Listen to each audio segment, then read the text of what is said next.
Académie Wang de médecine traditionnelle chinoise. Notre travail porte sur les outils de prévention et de traitement de la deuxième vague de Covid-19 par la MTC.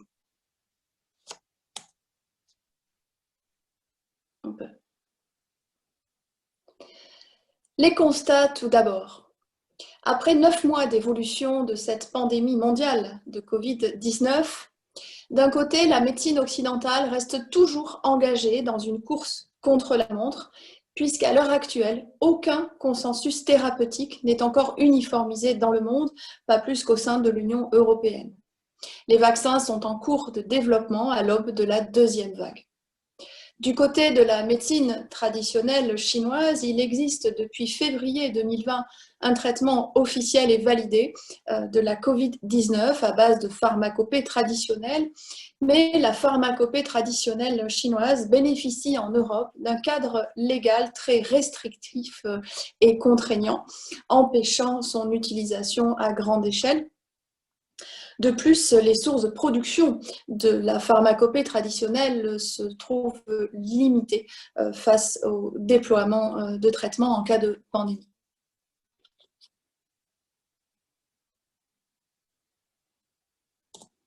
Alors, quelle réponse? Depuis la plus haute antiquité, la médecine chinoise détient des outils de lutte spécifiques de la prise en charge des épidémies.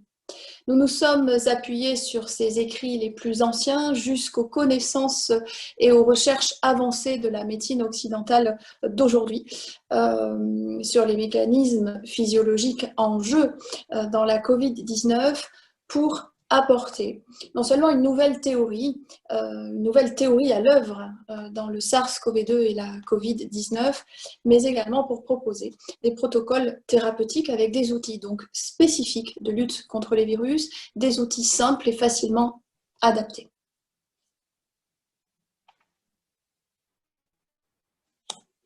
Du point de vue de la théorie, tout d'abord.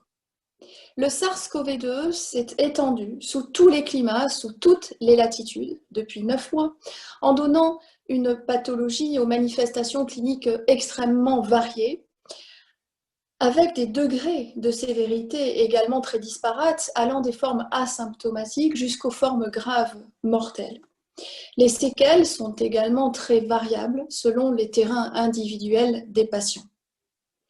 Tout ceci nous permet d'établir une nouvelle hypothèse d'un pervers toxique épidémique de nature neutre.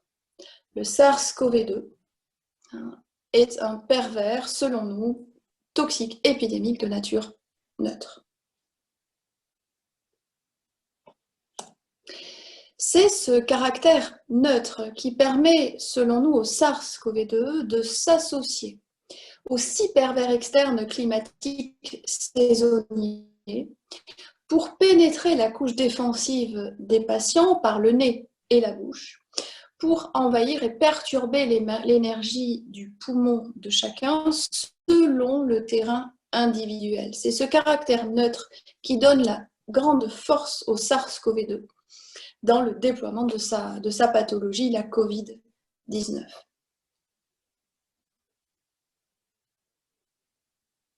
En fonction du pervers externe climatique auquel le SARS-CoV-2 va s'associer, les manifestations cliniques vont être donc très différentes.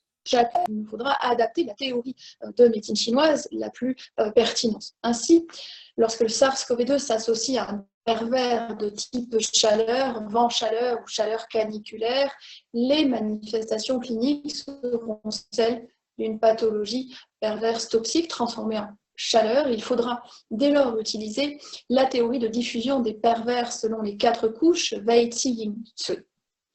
Dès lors que le SARS-CoV-2 sera associé à un vent froid, les manifestations cliniques seront des manifestations cliniques de vent froid à analyser selon la théorie de diffusion des pervers par les 6 méridiens. Enfin, lorsque le SARS-CoV-2 s'associe à l'énergie perverse humide, il l'envahit le triple réchauffeur générant une pathologie d'humidité-chaleur, puis de tran-chaleur. Il faudra alors l'analyser selon le transfert des pervers par le triple réchauffeur. Particularité du SARS-CoV-2 d'être neutre, un pervers toxique et épidémique de nature neutre. C'est ce côté neutre qui fait, nous le répétons, toute la force du SARS-CoV-2 et toute la force et la difficulté de compréhension de la COVID-19.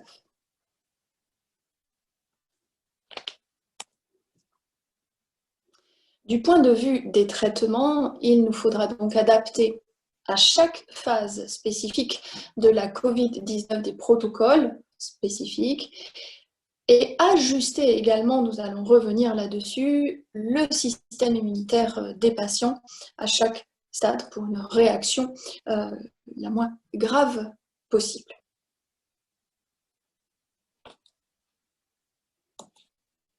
En phase initiale, tout d'abord, l'énergie perverse toxique, type de vent, froid, humidité, pénètre, nous l'avons dit, par la couche défensive du corps, le nez, la bouche, avant de venir perturber l'énergie du poumon.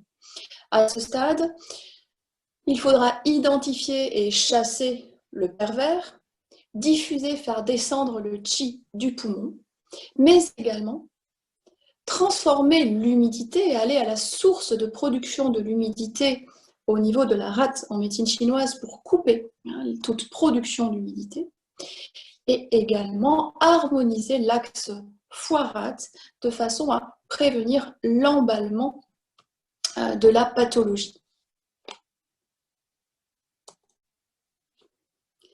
Pour ce faire, en acupuncture, nous prescrivons la poncture de Regu, GI4, Liechui, P7, Tiantu, RM22, Feng Shui, VB20, les 4 points en dispersion, associés à la pose de ventouse sur Datsui, le DM14, Feishu, V13, Ganshu, V18 et Pishu, V20. Un mot sur la particularité de la COVID-19 qui est de générer énormément d'humidité. Les autopsies des patients décédés de COVID-19 ont retrouvé dans l'immense majorité des cas d'importantes quantités de mucus dans les alvéoles pulmonaires des patients.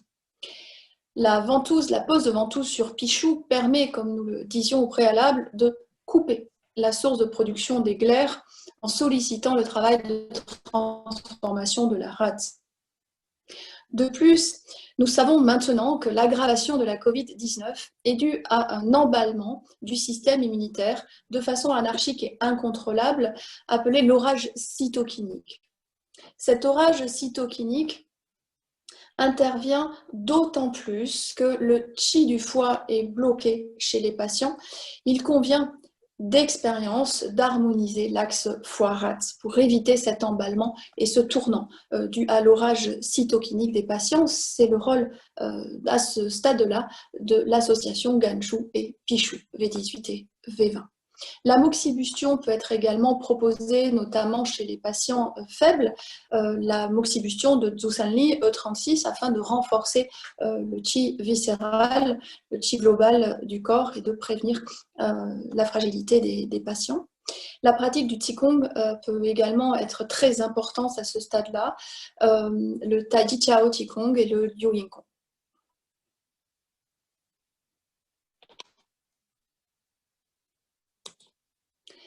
En phase évolutive, il y a transformation de l'énergie perverse en chaleur au fur et à mesure de son avancée, pénétration du triple réchauffeur supérieur et moyen, formation de trains de chaleur qui obstruent les poumons, blocage de ce fait de la rate par l'humidité et les trains, et désharmonisation accentuée de l'axe foie-rate. C'est dès lors un cercle infernal qui ne fait que s'enchaîner, que s'aggraver.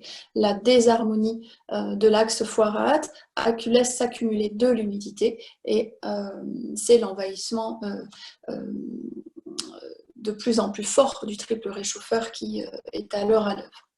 Les principes de traitement à cette phase-là consistent à rafraîchir la chaleur, chasser les toxines éliminer l'humidité, faire descendre et diffuser le qi du poumon, et bien entendu donc d'harmoniser l'axe foie-rate. Pour ce faire, en acupuncture, nous proposons la poncture de Regou encore, le GI4, de Taiyuan, le P9, de Kongzui, le P6, de Shize, le P5, de Fenglong, le E40, et de Yininchuan, le RAT9, tous ces points également en dispersion. La pose des ventouses va se faire sur les Zongfu, les P1, Shanzong, RM17, et au niveau du dos, à nouveau sur les Feishu, V13, Ganshu, V18 et Pishu, V20. Ces phases peuvent correspondre aux formes modérées avec mise sous oxygénothérapie de nos patients. La pharmacopée chinoise est à ce moment-là préconisée avec la décoction Tinfei Pai Du Tang, la décoction qui rafraîchit le poumon et chasse les toxines.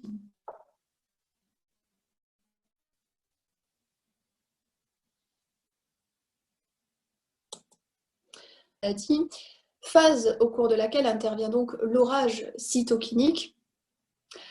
Nous rencontrons deux types de tableaux cliniques, les tableaux de défaillance respiratoire et les tableaux de défaillance multiviscérale. Dans les tableaux de défaillance respiratoire, les poumons sont envahis d'eau et de tranes toxiques et l'énergie organique s'avère impuissante à les libérer. Dans les cas de défaillance multiviscérale, c'est tout le triple réchauffeur qui est envahi et perturbé, avec une accumulation de mucosité, d'humidité, une intoxication hydrique et une obstruction des poumons. S'associe également un empoisonnement du sang et un dysfonctionnement sévère du qi viscéral. À ce stade-là, il faut en urgence saigner les points de Zinc, nous allons le voir, pour désintoxiquer, ouvrir urgemment les orifices et faire également une grande tonification du qi vital, du qi des poumons et du qi originel.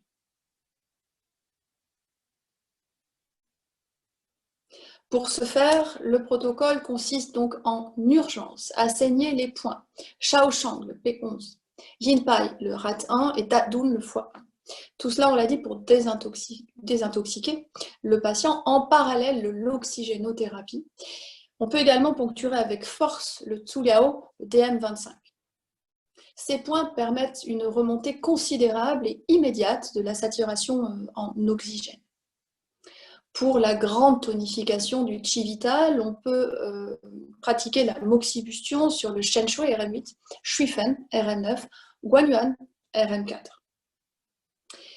Ces séances d'acupuncture et de moxibustion à ce stade-là doivent être pratiquées de façon quotidienne, voire bi-quotidienne, avec des résultats vraiment considérables.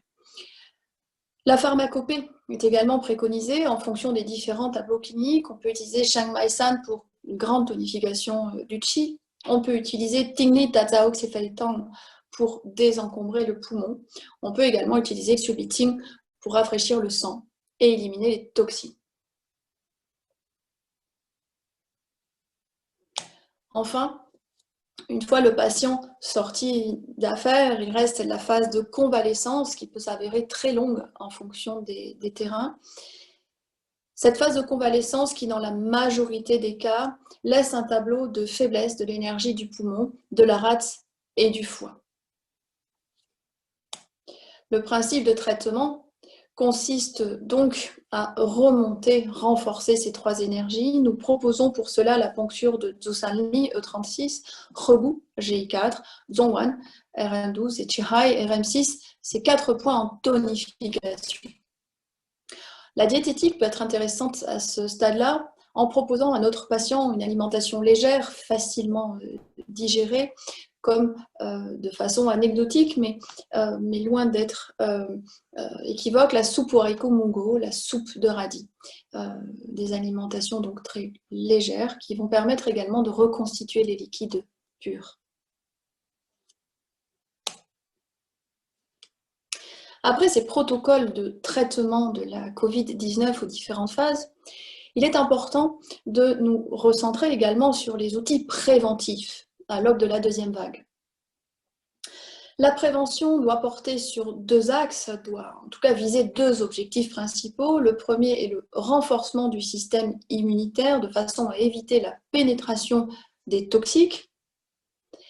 Et le deuxième objectif est d'adapter, de régulariser la réaction immunitaire de façon à éviter cet orage cytokinique, cet emballement anarchique du système immunitaire en régularisant au mieux l'axe foirate de nos patients. Cette prévention s'articule, et c'est là le tour de force de la pensée dialectique de médecine chinoise, sur trois axes, trois piliers fondamentaux. Le premier est la prévention antivirale, éviter d'être pénétré, contaminé par les virus. Le deuxième est la prévention contre les pervers climatiques, comment renforcer le terrain de la population à chaque saison, prémunir la population des faiblesses de chaque saison. Et enfin, la prévention de terrain individuel en fonction de chaque patient. Nous allons voir pour chaque axe un protocole précis, des outils en tout cas adaptés.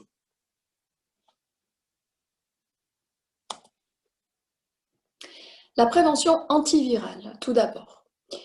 Nous connaissons la prévention de masse qui est proposée de façon uniforme dans tous les pays au monde, avec l'application des gestes barrières, le port du masque, le lavage des mains, la désinfection à l'alcool et toutes les mesures de distanciation sociale qui peuvent être prises afin de prémunir des contaminations virales.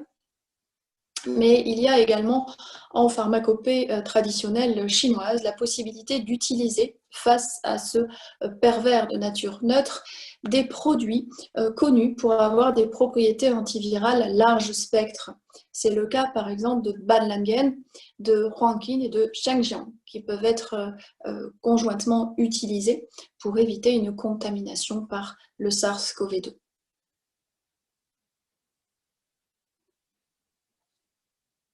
La prévention contre les pervers climatiques externes. Cette prévention consiste à renforcer le qi organique et à adapter l'énergie défensive de nos patients, des populations, même à plus large échelle, en fonction du climat et de la géographie locale. Prenons par exemple le cas des pays eurasiens qui évoluent en climat, sous couvert d'un climat tempéré. À l'entrée d'automne, pour se prémunir des vents froids d'automne, il est important de réguler le qi du poumon de façon à renforcer l'énergie défensive du corps, le fei qi. Pour ce faire, en acupuncture, on peut tout à fait poncturer le taiyuan, le P9, et le jingchu, le P8, le point ben, racine des poumons. La moxibustion peut s'appliquer sur le fei shu, V13. La pharmacopée peut utiliser des plantes, des produits comme Sangye, Paipu, Xuanbeimu. La diététique nous permet de nous tourner vers l'ingestion d'amandes douces, de bulbes de lys. Et la pratique du Qigong est également très importante dans ces axes de prévention-là, notamment la pratique du Jiuyingong.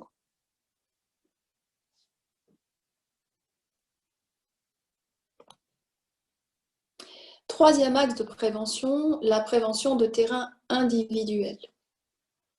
Nous savons maintenant que les populations affaiblies de par leur grand âge ou les comorbidités sont les plus à même de souffrir de la Covid-19 et des formes graves de Covid-19. Il faut donc renforcer l'immunité des populations les plus faibles. Pour cela, la poncture de Hou, Dazui peut être intéressante, E36, Zosanli.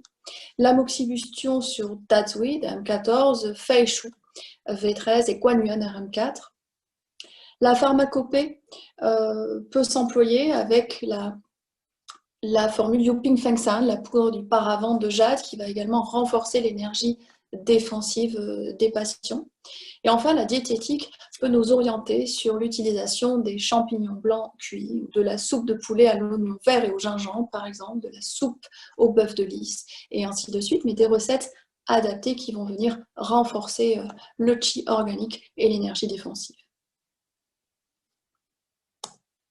Chez les patients en bon état général, nous l'avons vu, l'objectif n'est pas de renforcer l'immunité, mais de l'adapter, de la réguler, de façon à limiter l'apparition de l'orage cytokinique. Et ce travail tourne autour donc de l'harmonisation de l'axe foie-rate. Pour ce faire, en acupuncture, nous proposons la poncture de Regu, Geika, Shize, le P5, Taichung, le x3 et Saninjiao, le RAT6. La pharmacopée nous permet de prescrire le Xiao Shai Rotang, la décoction petit buplèvre ou la petite décoction de buplèvre qui va régulariser l'axe foie-rate et libérer les poumons. La diététique nous conseille de manger équilibré, de consommer là aussi des aliments qui vont régulariser l'axe foie-rate et libérer les poumons, l'ail, le citron, le radis, des aliments piquants, acides, de façon à éviter dans cette phase-là préventive l'hyperactivité du yang. Il faut harmoniser l'axe foie-rate, équilibrer les énergies yin et yang, de façon absolument à éviter ces orages cytokiniques.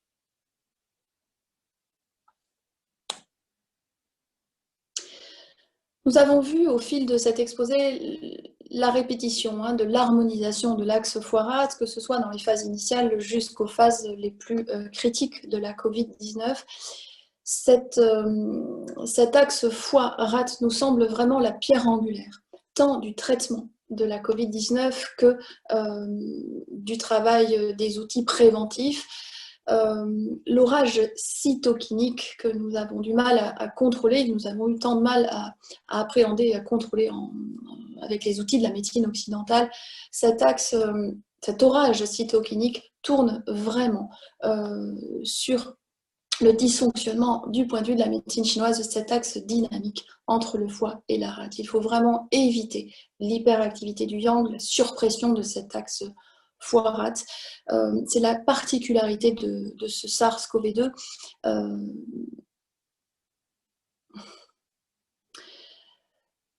Particularité du SARS-CoV-2, on a dit, de s'adapter aux facteurs pervers externes, comme de s'adapter au terrain individuel du patient. Le facteur stress, dans toutes les publications qu'on a pu étudier dans toutes les publications de médecine traditionnelle chinoise, l'axe foie-rate est vraiment un axe angulaire de la prise en charge de la Covid-19.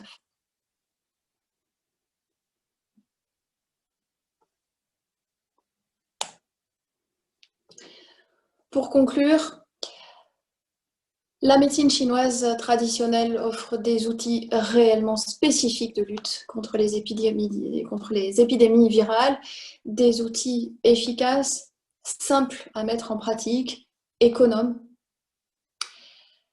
des outils qui permettent de se prémunir d'une contamination à l'aube de la deuxième vague, ça nous paraît indispensable, des outils qui permettent également de traiter les Covid-19, de rétrograder les formes graves en formes modérées et ainsi de suite, de réduire également la mortalité. C'est dans l'association des deux médecines que nous saurons trouver des outils pour une médecine plus forte. Nous vous remercions.